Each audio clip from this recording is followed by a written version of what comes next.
사도행전 15장 22절부터 41절까지의 말씀을 우리 다 같이 쉬운 성경으로 합독하도록 하겠습니다. 사도들과 장로들과 온 교회가 자기들 중에서 몇 사람을 뽑아서 바울과 바나바와 함께 안디옥으로 보내기로 결정했습니다. 뽑힌 사람들은 신자들 가운데서 지도자로 있던 바사바라 불리는 유다와 실라였습니다. 그리고 이 사람들 편에 이러한 편지를 써 보냈습니다. 여러분의 형제인 사도들과 장로들이 안디옥과 시리아와 길리기아에 있는 모든 이방인 형제들에게 문안드립니다. 우리 가운데 몇 사람이 여러분에게 가서 우리가 시키지도 않은 말을 해서 여러분을 혼란에 빠뜨리고 마음을 아프게 했다는 소식을 들었습니다.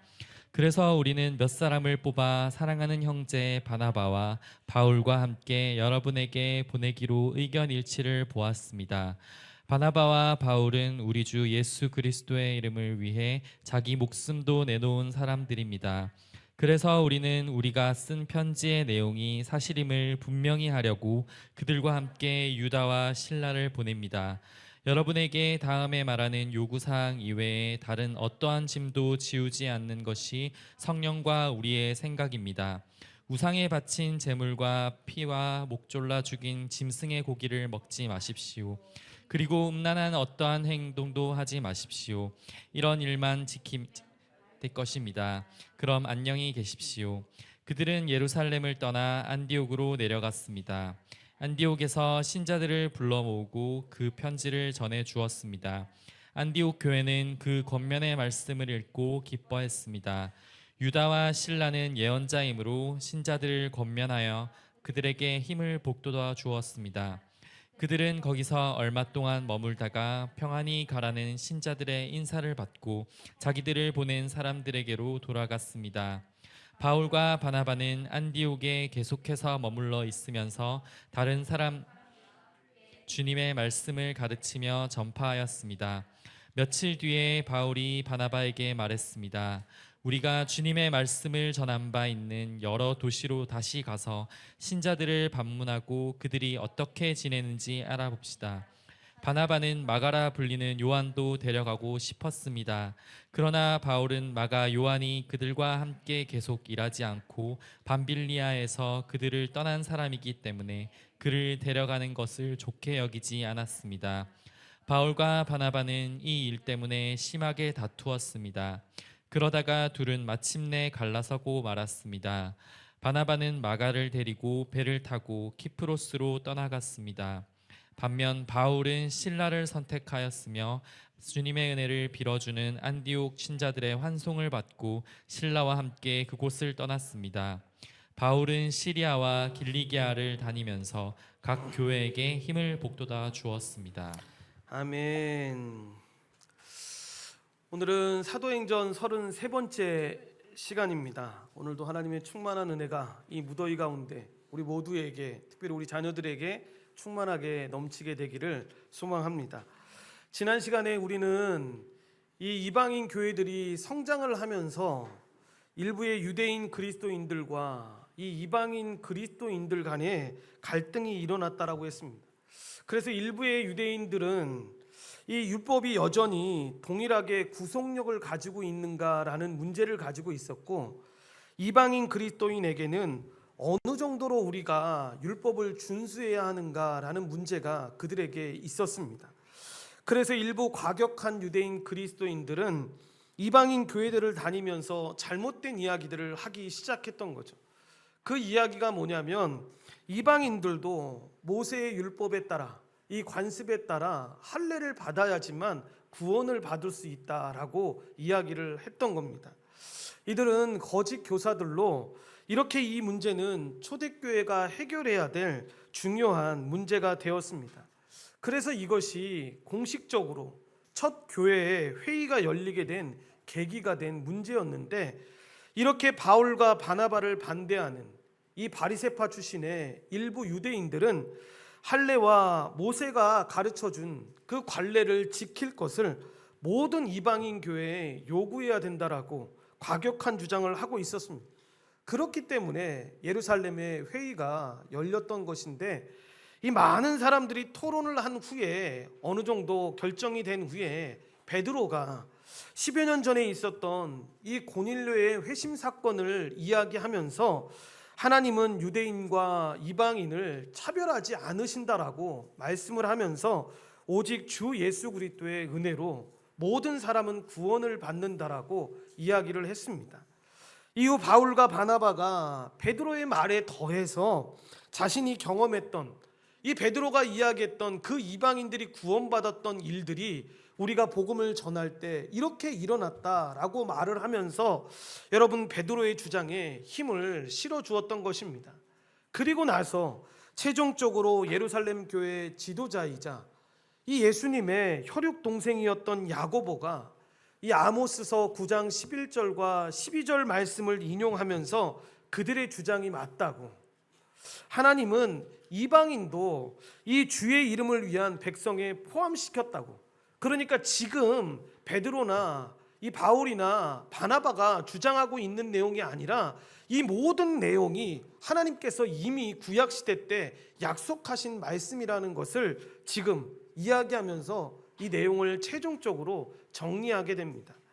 그러나 그러면서도 야고보는 우리가 살펴본 바와 같이 이방인 그리스도인들이 이 유대인 그리스도인의 양심을 위해서 양보해 주기를 바라는 이 실제적인 사항들을 제시하는데, 그 내용이 바로 우상의 제물을 먹는 것과 이 도덕적 순결과 이 목매어 죽인 것과 피를 금하라고 권면하는 것을 보게 됩니다. 이 네 가지 규정 가운데 음행이 이 도덕적 규정이라면 나머지 세 가지는 의식적 규정이라고 이야기할 수 있습니다. 우리가 웨스트민스터 대요리 문답을 통해서도 이 내용을 살펴봤었는데, 도덕적 율법이라고 말하는, 그러니까 우리가 흔히 쉽게 이야기하는 십계명 같은 것은 주님이 오실 때까지 모든 사람들이 다 지켜야 될 이 법입니다. 그런데 여러분, 이 의식적 규정이라고 말하는 내용은 시대마다 달라질 수 있고, 이 내용들은 예수님이 오심으로 인해서 해결된 것들이 굉장히 많이 있습니다. 그래서 후에 바울 사도도 뭐라고 이야기하냐면 우상에게 바쳐진 음식을 먹는 것이 우상 숭배가 아니라고. 왜냐하면 우상이라는 것 자체가 존재하는 것이 아니기 때문에, 신은 하나님 한 분만 있는 거니까 그렇게 잘못된 것에 절한다고 해서 그 음식을 먹는다고 해서 우상 숭배가 되는 게 아니다. 그러니까 착각하지 말라고, 아무 의미가 없는 것이다라고 이야기를 했습니다. 이러한 점에서 볼 때 이 규정들은 새로운 율법이 아니라 이 일시적인 것들이었는데, 그러니까 유대인 그리스도인들에게 이 양심을 위한 양보 차원의 권면을 지금 이방인 그리스도인들에게 하고 있는 겁니다. 그거 먹지 않아도 되는 것 아니냐, 이거 먹음으로 인해서 시험이 들고 어려운 사람이 있으면 너희들이 안 먹어도 되는 거니까 먹지 말아줘 라고 이야기를 하는 것입니다. 그러나 그렇다고 해서 말씀드렸던 것처럼 도덕적 순결을 요구하는 이 음행을 피하라는 도덕법까지 일시적으로 이해해서는 안 됩니다. 그러니까 지금 시대가 어느 시대인데요, 이렇게 다 악행을 저지르고 음행을 저지르고 있는데 저도 괜찮지 않을까요? 라고 생각하는 건 분명히 잘못된 것입니다. 이렇게 복음의 진리는 잘 지키면서 교회의 하나됨을 힘써 지키자라는 내용으로 이 공의의 결정들이 이루어지게 되는데, 이제는 모든 교회에 이 사실을 알려서 정책에 반영하는 일만 남았습니다. 왜냐하면 이 관심사는 안디옥 교회뿐만 아니라 여러분 복음을 들었던 이방인이 속해 있는 모든 교회의 관심사였기 때문입니다. 그래서 그들이 큰 관심을 가지고 여러분 기도하면서 결과를 기다리고 있었던 것인데, 그래서 여러분 그들 모두가 볼 수 있게끔 편지를 썼던 것입니다. 먼저 예루살렘 교회는 그 편지의 내용에 할례를 주장한 이들과 자신들이 무관함을 밝히면서 예루살렘 회의에 이 결정된 사항들을 여러분 전하는 겁니다. 이 결정을 잘 보시면 의견의 일치를 보았다, 즉 만장일치로 결정되었다라는 이 언급이 굉장히 중요합니다. 여러분, 이것은 이 모두가 이러한 하나님의 뜻을 인정하고 여러분 복종했다라는 말입니다. 그러니까 우리가 참 부러운 것 중에 하나는 뭐냐면, 이스라엘 백성들이 이상한 짓 많이 했습니다. 우리가 볼 때에도 야, 저렇게 말씀하고 맞지 않는 행동들을 저렇게 많이 해? 라고 하던 사람들이 여러분 어떤 때는 진짜 쥐죽은 듯이 조용할 때가 있습니다. 그게 뭐냐면 이게 말씀에 이렇게 나와 있고 말씀에 이렇게 결정됐습니다 라고 말하면 아무도 토를 달지 않았습니다. 왜냐하면 여러분 지금 시대는 말씀을 전혀 모르는 사람들이기 때문에 이렇게 말하면 가끔 그렇게 교회 안에도 얘기하시는 분이 있습니다. 제 생각은 다릅니다. 저는 이렇게 생각하는데요 라고 말할 수 있는데, 여러분 이것이 성경에 이렇게 이야기하고 있어요 라고 말할 때 성경이 진짜 그렇게 이야기하고 있으면 여러분 성경의 말씀에 순종을 해야 합니다. 왜냐하면 하나님의 말씀에 그렇게 기록되어 있으니까. 그런데 이 당시에는 그렇게 순종을 했던 거죠. 그래서 만장일치로 결정되었다라는 이 언급이 중요한 이유는 이들이 이 주의 제자들이 이렇게 이야기했을 때 알겠습니다. 말씀에 아모스 선지자의 말씀이 그렇게 분명하게 또 기록되어 있으니까 그 말씀에 기록된 대로 우리가 순종하겠습니다라고 기록을 하고 있는 겁니다. 그러니까 편지의 내용에 뭐가 나옵니까? 그렇게 잘못된 가르침 전한 자들 예루살렘 교회가 보내지 않았다라고 분명히 이야기하면서 그렇기 때문에 그들의 가르침은 예루살렘 교회와 전혀 상관없다라고 가르치는 겁니다. 그렇게 예루살렘 교회 지도자들은 교회의 질서를 무시하고 이 형제들의 믿음을 혼란스럽게 하는 이들을 인정하지 않았는데, 그러면서 어떻게 하냐면 이 예루살렘 교회 지도자들이 바울과 바나바를 향해서 애정을 표현하는 것을 보게 됩니다. 뭐라고 표현하냐면 그들이 우리 주 예수 그리스도의 이름을 위해서 자기 목숨을 내놓은 사람들이라고 이들에 대해서 확실히 인정해 주는데, 이건 뭘 말하는 거냐면 두 사람이 지금 전하고 있는 이 복음이 예루살렘의 지도자였던 예루살렘에 있는 하나님의 사람들이 전하고 있는 이 복음과 조금도 다르지 않다라는 것을 지금 의미하고 있는 겁니다. 그러면서 어떻게 하냐면 그것을 확실하게 마치 도장 찢듯이 설명하기 위해서 함께 보낼 유다와 실라를 소개하고 있는 겁니다.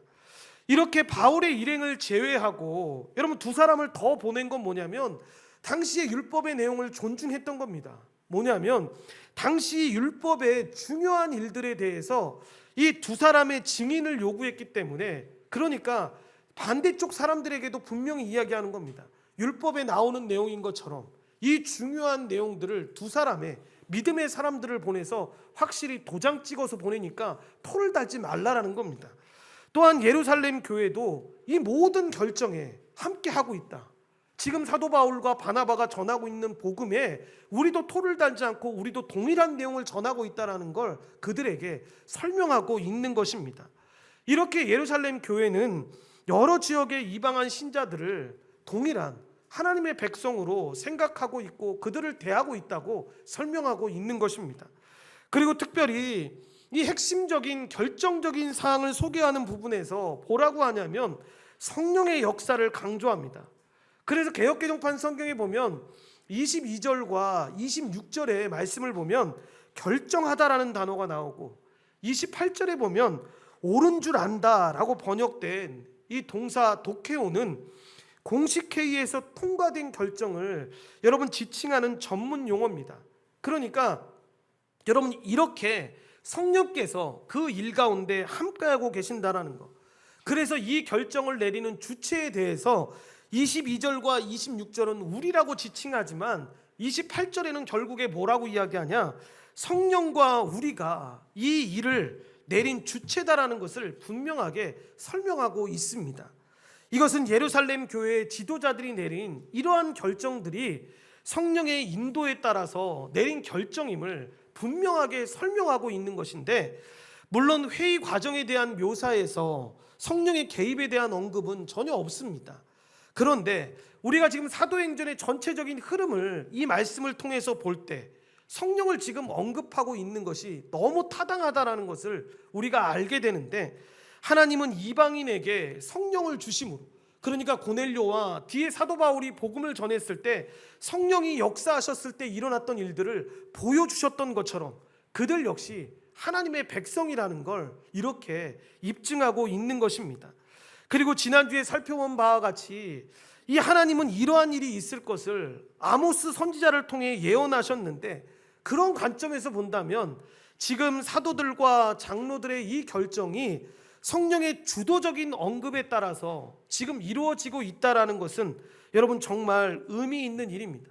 그래서 이 편지를 받았을 때 이방인들 역시도 이 사실을 기억하면서 여러분 이 결정을 신중하게 따라갔던 것입니다. 이렇게 성령과 예루살렘 교회는 말씀에 나오듯이 몇 가지 요긴한 것을 부탁하면서 이 이방인 신자들의 평안을 기원하는데, 요긴한 내용이 바로 처음에 말씀드렸던 이 우상의 제물과 피와 목매어 죽인 것과 음행을 멀리 하라는 것입니다. 그러면서 뭐라고 쉬운 성경에 나오냐면 이런 일만 지키면 잘 되리라 라고 표현을 합니다. 그러니까 이 표현은 뭐냐면 구원의 필수적인 요건으로 이것을 말한 것이 아니라 이방인 신자와 유대인 신자가 서로 거리낌 없이 정말 한 몸으로 한 형제처럼 교제하기 위해서 이러한 내용들을 지켜주면 너무 좋을 것 같아 라고 그들에게 권면하고 있는 것입니다. 이렇게 사탄이 초대교회를 깨트리려고 한 것은 교리를 혼잡하게 하는 방식을 통해서 교회를 깨트리려고 했는데, 그러나 성령의 사람들은 그들의 바램과 달리 복음의 진리로 인해서 하나로 더 단단해지는 것을 보게 됩니다. 그래서 이러한 예루살렘 회의의 결정은 이방인 교회들을 기쁘게 하였는데, 교회를 오히려 분열시켰던 것이 아니라 진리 안에서 계속 성장해 가는 것을 보게 됩니다. 여러분, 오늘날도 이러한 문제에 관련해서 교회 안에도 여러분 다소 자유로운 입장을 가진 신자들이 있는가 하면 여러분 엄격한 입장을 가진 신자들도 있습니다. 여러분, 누가 옳고 누가 그르다를 말하기 전에 서로 다른 입장에 있는 신자들은 꼭 기억해야 합니다. 이 사랑의 정신을 따라서 서로 존중하고 배격하지 말고 배려하는 것이 필요합니다. 여러분, 구체적으로 제가 한번 당했던 일이기도 한데, 여러분 성도 중에는 이 선짓국이나 여러분 이 보신탕 같은 것처럼 피가 들어있는 그 음식을 여러분 먹는 사람이 있는가 하면 여러분 먹지 않는 사람들이 분명히 교회 안에 있습니다. 이때 예루살렘의 교회 결정이 유효하다라고 생각하는 사람은 여러분 이러한 음식을 피할 것이고, 그렇지 않은 사람들은 취향에 따라서 이런 음식을 선호하고 먹을 수 있습니다. 이런 경우에 여러분 이 음식을 먹는 사람들은 먹지 않는 자에 대해서 믿음이 부족하다, 평가절하해서도 안 됩니다. 또한 먹지 않는 자들은 이 먹는 사람들에 대해서 부정하게 어떻게 그런 음식을 먹을 수 있어 라고 정죄해서도 안 된다라는 것입니다. 중요한 것은 서로의 입장 차이를 인정하면서 서로 용납하고 존중하는 것이죠. 그러니까 여러분, 만약에 여러분 대부분의 성도가 이런 음식을 먹지 않는 교회로 우리가 옮겨지게 된다면, 그러니까 제가 모셨던 목사님 중에 한 분이 한국에 있을 때 이 음식을 굉장히 좋아했다고 합니다. 그런데 미국에 가니까, 미국에 선교사로 파송이 돼서 가보고 나니까 이 음식을 먹는 사람은 사람도 아닌 겁니다. 그래서 어떻게 했냐면 정말 먹고 싶었다고 합니다. 그런데 그때부터 안 먹었다라는 거죠. 그리고 나서 한국에 다시 부임을 해서 오게 되었을 때 그 교회 분위기 자체가, 여러분 한동안 그런 분위기 있었지 않습니까? 교회에서 여름만 되면 힘내라고 그거에서 주는 교회들도 있었습니다. 그런데 그거 먹으면서 야, 내가 지금 한국에 왔구나 라는 생각을 했다라는 겁니다. 그러면서 그냥 그 상황에 맞게, 그게 죄가 되고 죄가 안 되는 그런 문제가 아니니까 그래서 먹지 않았다고. 그런데 자기가 미국에 갔을 때 그 음식을 사람들한테 권면하지도 않았고 사람들한테 얘기하지 않았다고. 왜냐하면 그 음식을 먹는 사람들은 너무 이상하게 그 사람들이 보고 생각했기 때문에 자기 역시도 말하지 않았고, 내가 그거 먹지 않아도 다른 거 먹어도 건강해질 수 있으니까 그렇게 신앙생활을 했다라고 말씀해 주신 적이 있었습니다. 그러니까 너무 비복음적인 여러분 이 내용에 빠져서 정말 중요하게 지켜야 될 이 교회의 하나됨을 깨는 일을 해서는 안 된다라는 것을 설명하고 있는 것입니다. 그러니까 먹는 게, 먹지 않는 게, 그 일을 행동하는 게, 행하지 않는 게 중요한 것이 아니라는 거죠. 그리고 이제 30절 이하에 보시면 이러한 내용이 담긴 편지를 바울 일행이 가져와서 이 안디옥 교회에 주었을 때 그 권면의 말씀을 읽고 기뻐하는 장면이 나오는데, 여러분 얼마나 마음이 여러분 불편했겠습니까? 우리에게 말씀을 가르쳐줬던 사도 바울은 이것이 오직 예수 그리스도만 믿으면 구원받는다고 했는데, 복음이 시작되었던 곳에서 왔던 일부의 사람들이 굉장히 고상해 보이고 많이 아는 것처럼 보인 사람들이 그렇지 않다, 율법을 지켜야 하고 할례를 지켜야지만 구원받는다라고 이야기했었으니까 마음이, 이 결정이 나기 전에 얼마나 어려웠겠습니까? 그런데 그곳에서 믿음의 선배들이 정확하게 공의회를 거쳐서 결정된 내용으로, 그렇지 않아, 지금 너희들에게 잠시 와서 전했던 사람들이 잘못된 거야, 너희들에게 계속해서 복음을 전했던 사도 바울이 바른 복음을 전했던 거야 라고 이야기를 하니까 얼마나 마음속에 평안함이 있었겠습니까? 여러분, 이렇게 올바른 복음 선포는 교회를 기쁘게 만듭니다. 그래서 함께했던 유다와 실라가 선지자로서 교회를 권면하고 예루살렘으로 돌아갔다라고 이야기하지 않습니까? 선지자는 여러분 당시 하나님의 계시를 받아서 말씀으로 교회를 섬기는 자들이었습니다. 그래서 두 사람이 했던 일들이 무엇이었냐? 여러 말로 이 안디옥 신자들이 가지고 있던 그 믿음을 격려하면서 그 믿음을 견고하게 세우는 일을 도와줬던 것입니다. 이로써 안디옥에서 촉발되었던 이 이방인 신자의 할례 문제가 정리되게 되는데, 유대교회와 이방 지역의 교회는 동일한 복음과 성령 안에서 하나 되었다라는 것을 이렇게 확인하게 됩니다. 그리고 그때 바울과 바나바가 여러분 무엇을 합니까? 계속해서 안디옥에 머물면서 주의 말씀을 가르치고 전파했다라고 나오는데, 우리가 주의 깊게 봐야 될 장면이 뭐냐면, 다른 여러 사람들이 두 사람과 함께 했다라고 기록되어 있습니다.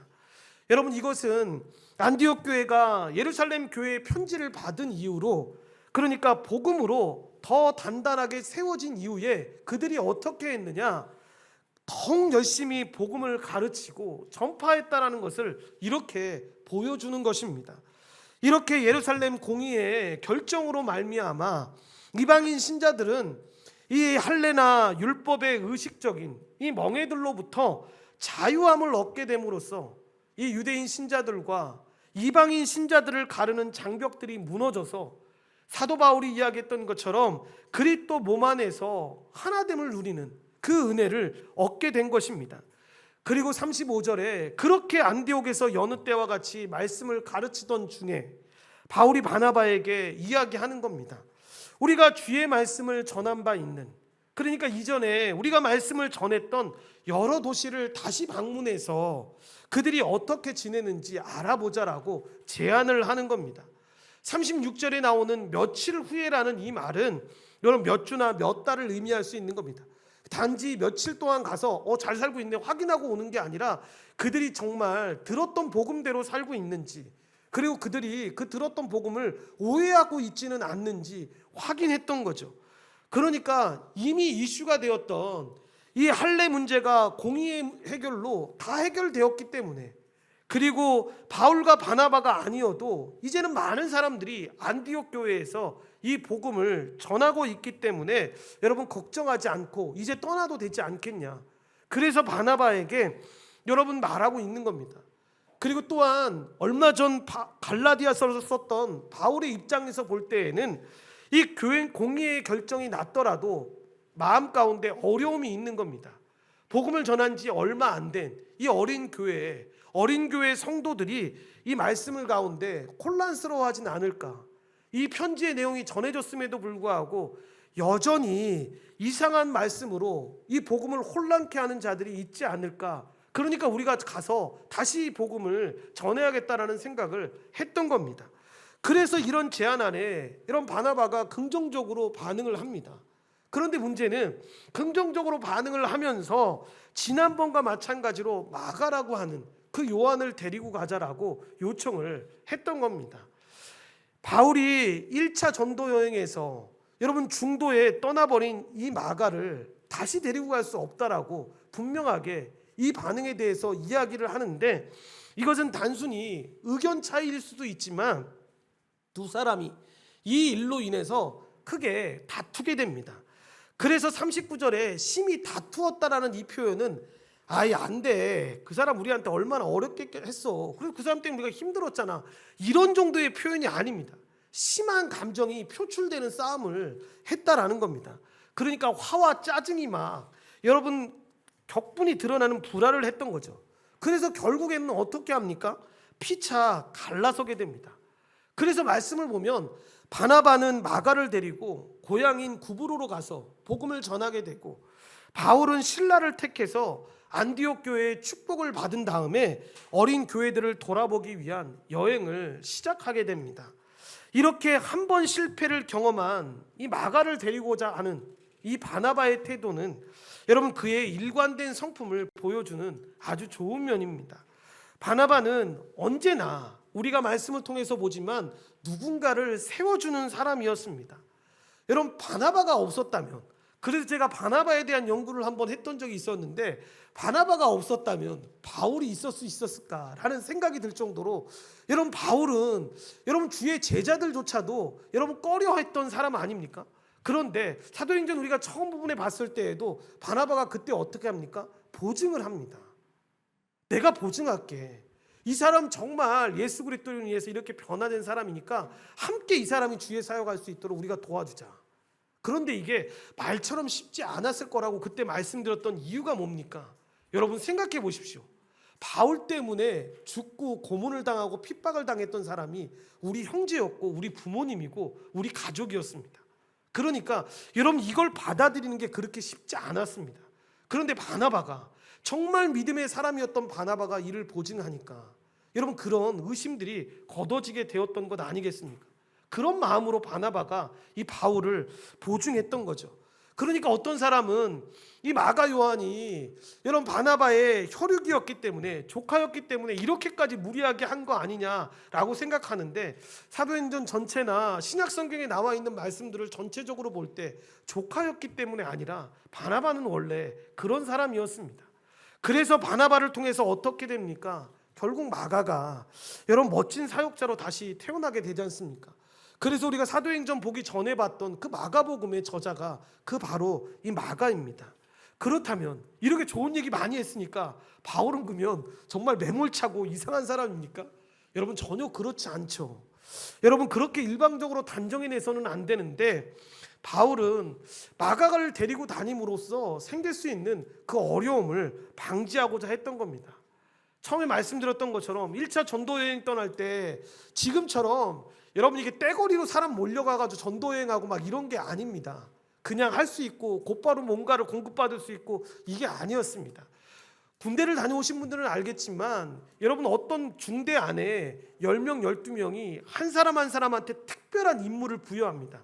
그 임무를 부여하는 건 뭐냐면 그 사람 죽으면 안 됩니다. 모든 사람에게 특수한 임무가 있어서 그 사람 없으면 안 되니까 한 사람 한 사람이 해야 될 역할이 분명하게 있는 겁니다. 마가에게도 마찬가지였습니다. 그런데 그때 마가가 어떻게 합니까? 무책임하게 무슨 이유 때문인지는 몰라도 여러분 전도여행에서 그냥 자기 집으로 돌아가 버리지 않습니까? 그때 그 이후에 기록되어 있지는 않지만 1차 전도여행을 갔던 사람들이 그 일로 인해서 많은 어려움을 당했으니까 지금 사도 바울은 그렇게 할 수 없다라고 이야기를 했던 것입니다. 후일에 여러분 시간이 지나서 여러분 사도 바울이 이 마가를 동력자로 결국에는 받아들입니다. 그 모든 것들을 확인한 거죠.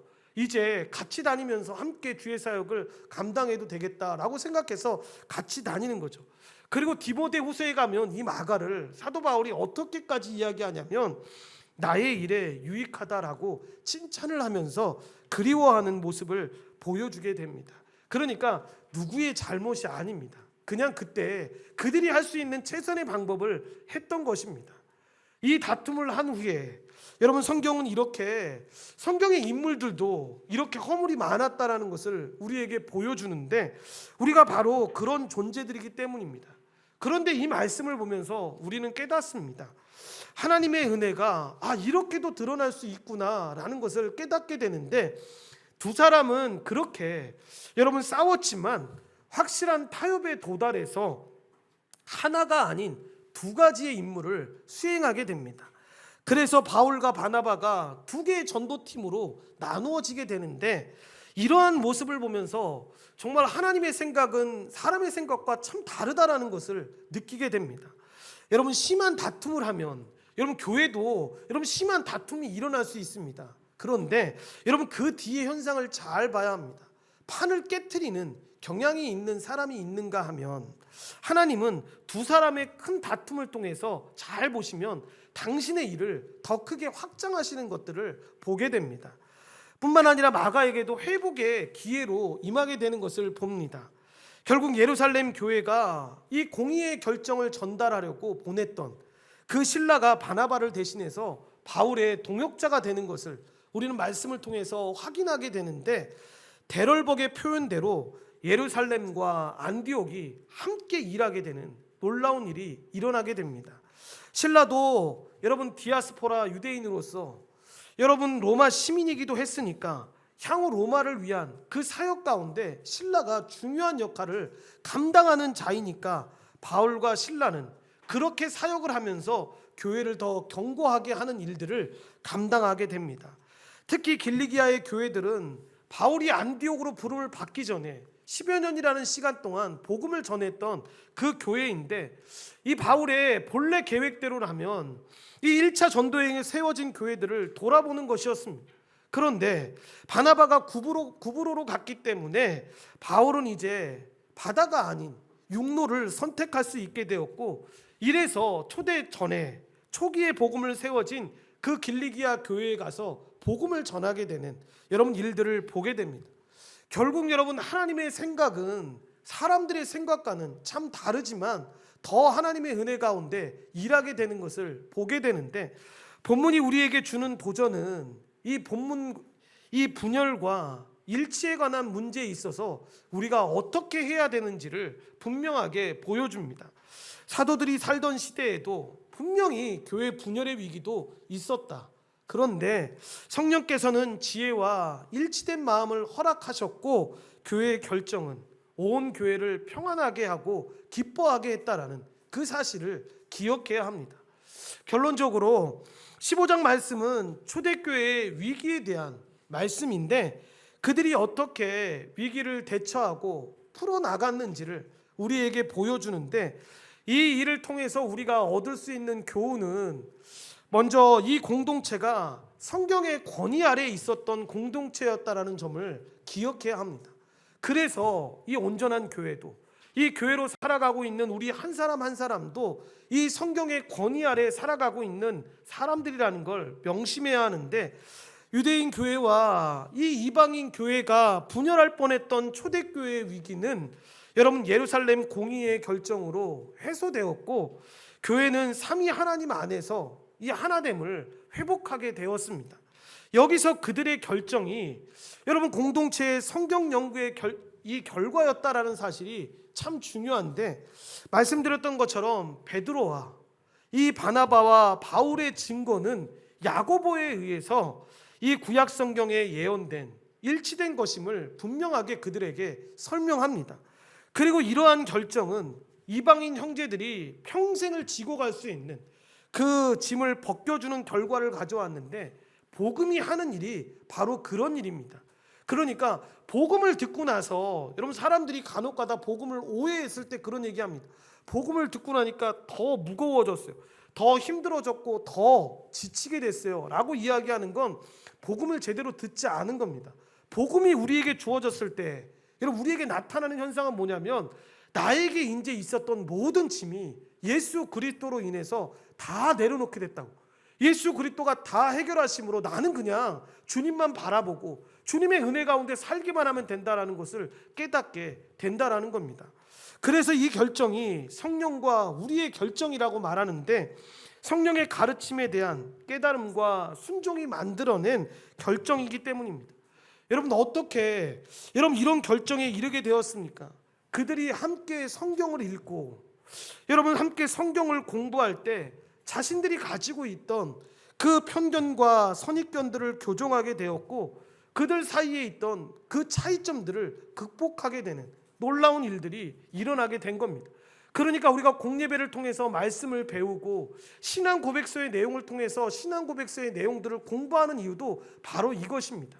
그러니까 어떤 한 사람 더 많이 공부시켜서 리더 만들기 위한 게 아니라 모든 사람들이 정말 자신이 갖고 있는 그 신앙이 성경 안에서 이렇게 기록되어졌다, 하나님이 말씀하시고 있는 내용이 이러한 내용이다라는 것을 통해서 교회가 하나로 일치되는 것들을 보여주는 것입니다. 그래서 우리가 계속해서 말씀을 지금 나누고 있는 것인데, 지금 하고 있는 책 나눔도 끝나게 되면 우리가 베드로전서도 하게 될 것인데, 그래서 그러한 성경 말씀을 같이 묵상하고 같이 그 말씀들을 나누면서 성경은 뭐라고 고난에 대해서 이야기하고, 이 고난 가운데 그리스도는 어떻게 일하셨고 우리에게 어떻게 말씀하시는지를 깨닫는 거죠. 그렇게 교회가 성경의 권위 아래에 있는 공동체라는 걸 잊지 않고 나아가는 겁니다. 두 번째는 자유를 주는 복음으로 우리는 다툼과 소요 속에서도 지혜로운 결정을 했던 이 안디옥 교회 성도들에게 참 감사해야 하는데, 그들이 이렇게 자신들 안에서 일어났던 이 문제들, 더 확실한 더 큰 권위에게 묻기로 한 이 결정은 하나된 교회를 회복하게 했을 뿐만 아니라 복음의 진리를 더욱 선명하게 드러나는 여러분 일들을 베풀게 된 것입니다. 그 복음으로 말미암아 어떻게 되었다고 했습니까? 이방인 신자들은 자신들이 지고 있었던 그 짐을 다 내어놓게 되었고, 온 교회는 이 거룩한 하나님과 이 형제 사랑을 회복하게 되는 이 놀라운 일들을 경험하게 됩니다.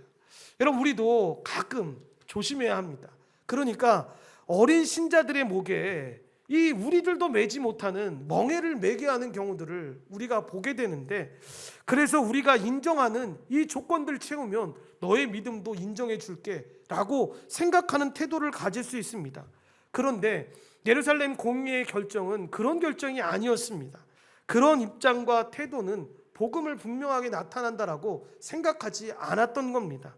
그래서 정말 조심해야 하는데, 형제들에게 요긴한 것들 외에 아무것도 지우지 않는 것이 무엇인지 우리도 잘 생각해 봐야 합니다. 그래서 복음의 진리는 우리가 분명히 지켜야 하지만, 그러니까 이건 목에 칼이 들어와도 이건 지켜야 하지만, 여러분 하나됨은 끝까지 지키는 방향으로, 내가 좀 마음에 불편함이 있어도 이게 복음의 진리가 아니라면 함께 걸어갈 수 있는 모습을 보여주어야 합니다. 그래서 여러분 역사상으로 볼 때에도 중세시대의 로마 카톨릭이 수많은 사람들에게 목에 멍에를 끼웠지 않습니까? 그 멍에를 끼웠을 때 마르틴 루터나 이 칼빈 같은 종교개혁자들이 했던 일이 무엇입니까? 이신칭의의 복음을 깨닫게 함으로써 그렇지 않다, 오직 예수 그리스도만으로 인해서 우리는 구원을 받는다라고 하는 것들을 깨닫게 했던 거죠. 여러분, 지금처럼 그냥 편안한 생각에 외쳤던 게 아닙니다. 왕들과 이 교황의 절대 권력 앞에서 목숨이 경각에 달렸음에도 불구하고 그렇게 전했던 겁니다. 또한 19세기에 성경의 권위를 지키기 위해서 찰스 스펄전 목사님 같은 분들이 이 진리의 싸움을 피하지 않는 일을 통해서 우리가 이 복음의 은혜들을 누리고 있는 겁니다. 19세기 때 얼마나 많은 자유주의 신학자들이 여러분 성경이 올바르지 않다, 이걸 어떻게 우리 사는 시대 가운데 적용할 수 있냐라고 할 때, 하나님이시면 하나님이 그렇게 우리에게 말씀하신 내용을 가지고 전하면서 이 진리를 지킨 사람들 덕택에 우리가 이 말씀의 은혜를 누리고 이 진리 가운데 살아가고 있는 것입니다. 그러니까 지금 우리가 누리고 있는 이 모든 은혜는 여러분 우리가 만들어낸 게 아닙니다. 예수 그리스도의 전적인 은혜, 그리고 그 전적인 은혜를 지키고 목숨 다해서 우리 세대들에게 주시기 위한 그 믿음의 선배들의 여러분 모습이 있었기 때문에 나아갈 수 있는 것입니다. 그래서 지금은 우리의 모습이 참 추하고 연약한 상황 가운데 있다 할지라도 그대로 거룩하신 하나님께서 그 모습을 받아주시고 은혜로 나아갈 수 있게 해주시는 것입니다. 그렇기 때문에 세 번째, 본질에는 일치를, 비본질에는 자유를, 모든 것이 사랑이 필요한 것인데, 다시 그렇게 본질은 꼭 붙잡아야 하지만 비본질적인 것들은 서로 양보하고 안아주면서 나아갈 수 있는 방법들을 찾아야 합니다. 그러니까 여러분 이방인 교회에서 이 네 가지 요긴한 것들에 대해서 이야기했을 때 여러분 그런 사람들 있을 수 있지 않습니까? 왜 우리가 이게 죄가 되지 않는데 왜 이거를 그들을 위해서 우리가 지켜야 합니까? 그들이 잘못되게 생각하고 있는 거면 그들이 바꿔야죠. 여러분, 이렇게 말할 수 있는 상황이지 않습니까? 그런데 여러분, 그렇게 말했을 때 안디옥 교회는 너그럽게 그들을 위해서 이 일을 통해서 여전히 상처받고 있고 마음이 어려움을 당하고 있는 사람들이 알고 있다는 걸 알아서 지키는 겁니다. 그래, 나 이 음식 먹지 않아도 되니까, 이렇게 행하지 않아도 되니까 나 이렇게 하지 않을게 라고 생각하면서 그들이 정말로 하나님을 잘 믿을 수 있게끔 도와주었다라는 것입니다. 이렇게 교회의 주인이, 주님께서 우리를 진리 안에서 하나 되게 하실 때 여러분, 무엇이 본질이고 무엇이 비본질인지를 분명하게 깨닫게 되는데, 여러분, 그것을 깨닫고 그것을 지키면서 관용하면서 나아가는 모습이 여러분 신자의 모습이라는 것입니다. 마지막으로 이 바울이 바나바와 갈라섰지만 여러분, 계획한 대로, 아니 더 풍성하게 이 교회들을 방문해서 견고하게 세워갔던 것처럼 여러분, 우리도 서로 다른 의견들이 있을 수가 있다라는 겁니다. 그런데 그럴 때에도 꼭 기억해야 될 건, 내가 하고 있는 그 선한 일은 절대로 멈춰서는 안 된다라는 생각을 해야 합니다. 교회 안의 문제가 바로 그런 겁니다. 내가 분명히 이런 선한 것을 했는데 이런 것들을 이해하지 못하는 사람들을 바라보면서 정말로 여러분, 하나님이 보시기에 가슴 아픈 장면이 뭐냐면, 정말 자신이 해야 될 그 선한 일을 멈춥니다. 아, 그래? 이런 것 때문에 그렇다고? 그럼 나 그냥 안 해버릴래. 안 해고 그냥 말지. 그렇게 경우하는 경우들이 많다는 겁니다. 여러분, 사도 바울과 바나바의 입장에서도 그럴 수 있지 않습니까? 선한 일로 모였는데 둘이가 싸웠습니다. 갈라졌습니다. 그러면 지금 교회에서 보여지고 있는 그런 모습들이 나타날 수 있지 않습니까? 야, 다 때려쳐. 뭐 좋은 일 하겠다고 하는데 이렇게까지 그런 사람을 데리고 가려고 해. 뭐 그런 사람 하려고 하는데 그렇게 사랑으로 품어주지 못하냐. 이러면서 이 일이 멈출 수도 있었던 일이었습니다. 그런데 바울과 바나바는 어떻게 합니까? 내가 할 수 있는 그 선한 일에 대해서 최선을 다해서, 그러니까 교회를 세우는 일에 최선을 다해서 헌신하면서 나아가는 것을 보게 됩니다. 그래서 주 안에서 서로 용납하고 사랑하는 시간을 통해서 성숙해지는 것을 보게 됩니다. 이렇게 친절하면 갈등과 다툼이 있어도 복음으로 교회를 세우는 일을 중단해서는 안 됩니다. 그러기 위해서 여러분, 성격이나 이 성향이나 오해 때문에 일어나는 갈등들이 있다면 여러분, 사랑으로 서로 덮어주고 용납하는 것이 우리에게 필요합니다. 그래서 시간 지나고 나면, 야, 정말 그런 거 있지 않습니까? 정말 아무 일도 아니었는데 시간 지나고 나면 내가 왜 그때 그렇게까지 했지? 이 일 정말 아무것도 아니었는데 라고 하는 부분들이 생기지 않도록, 그 본질적이지 않은 것들에 우리 인생을 내맡겨서는 안 된다라는 것입니다. 복음을 계속 전하는 가운데 어려움이 있을 수 있고 다른 사람들을 만날 수 있는데, 그때에도 성숙해져서 여러분, 우리 주변의 많은 사람들에게 이 하나님의 역사로 믿음의 문을 여신 것들을 잘 전해주고 잘 은혜 가운데 베풀어지는 일들이 우리 가운데 일어나기를 소망합니다. 그러니까 교회 안 다니는 사람들이 여러분, 교회 다니고 있는 여러분들에게 그런 질문을 할 수 있지 않습니까? 야, 교회 다니는 사람들은 다 천사들이야? 그러면 정말 친한 사람이면 솔직하게 얘기해 주셔도 됩니다. 아니야, 가보니까 진짜 이상한 인간들 많더라. 추악한 사람들 진짜 많더라. 어떻게 저런 생각을 하고 살아가는지 모를 사람들 정말 많더라. 그러면 궁금해하지 않겠습니까? 왜 그런데 너는 교회를 다니고 있냐고. 왜 미용실 같은 데 가보면, 왜 찜질방 같은 데 가보면 교회를 욕하는 사람들이 그렇게 많습니까? 그러면서 그들이 생각할 때 여러분, 그런 생각 안 하겠습니까? 왜 그렇게 이상한 사람들이 많은데 교회를 다니냐고. 그때 여러분, 이야기해 주셔야 합니다.